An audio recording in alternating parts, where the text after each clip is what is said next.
Hello and welcome to episode 4 in this series. It's time to do another Bathurst winning car and one that gave a well-known team in the category its maiden Bathurst title. The model I'm reviewing for this episode is the Gary Rogers Motorsport Holden VT Commodore that won the Bathurst 1000 in 2000. The number 34 Commodore was driven to victory by Garth Tander and Jason Bargwanna.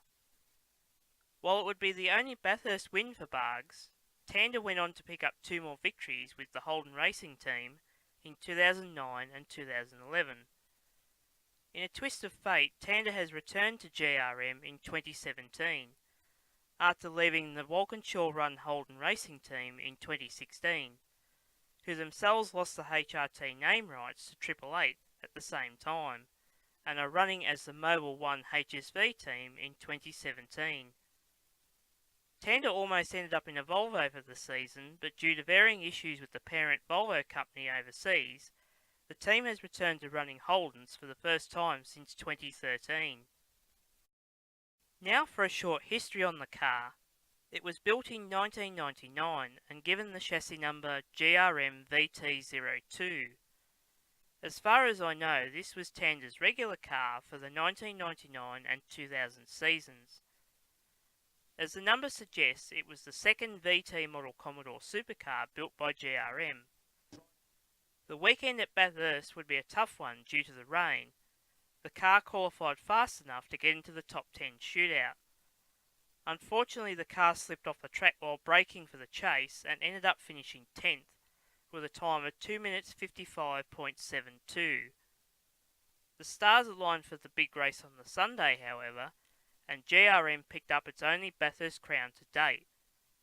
The car was retired at the end of the 2000 season, and today it takes pride of place at GRM's headquarters as a museum piece. This is yet another model from the Classic Carlectables range, but from an earlier era of their model production, when things were not as good as they perhaps should have been. The model comes in a standard cardboard box and is screwed to a cardboard insert. The back of the box shows the winners on the podium with the first place trophy. This was back in the days before the Peter Brock Trophy was awarded to the winners. Again, this is a limited edition model and a certificate is supplied to indicate that it is part of a run of 4,000 pieces. I have 3,178 out of 4,000. The model is not of the same standard as those produced by Classics in the mid-2000s. The fact that Classics only started producing models in the mid-1990s could help explain why. The wheels are rather chunky looking and it has no interior, so the windows are blacked out.